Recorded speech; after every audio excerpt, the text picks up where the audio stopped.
नमस्कार, मी सुमित शंकर सावंत आणि तुम्ही पाहताय TV9 मराठी। या बातमीपत्रात सुरुवातीला एक महत्त्वाची बातमी। घोषणेची आठवण व्हावी म्हणून चंद्रकांत पाटलांना बदाम पाठवणार असल्याचं रोहिणी खडसे म्हणालात। मुलींना मोफत शिक्षणाची घोषणेची आठवण व्हावी यासाठी आपण बदाम पाठवणार असल्याचं रोहिणी खडसेंनी म्हटलंय। दरम्यान जूनपासून मुलींना मोफत शिक्षण मिळेल अशी घोषणा चंद्रकांत पाटलांनी केलेली होती।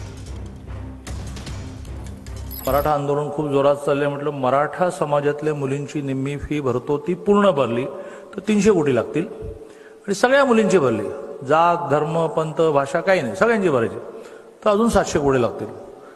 आता 1000 कोटी ही तशी छोटी अमाऊंट नाही, पण ते म्हणले डन, फाईल मूव्ह करा आणि निर्णय झाला की ह्या जूनपासून या महाराष्ट्रातल्या कुठल्याही माझ्या बहिणीला मेडिकल इंजिनिअरिंग पॉलिटेक्निक जेवढे 642 कोर्सेस आहेत, नव्याने 200 कोर्सेस आपण वाढवतो आहोत की ज्याला निम्मी फी पण नव्हती, म्हणजे त्यात BCS वगैरे आहेत ते पण आपण वाढवतो। आता अशा 800 कोर्समध्ये मुलींना 1 रुपयाही फी भरावी लागणार नाही।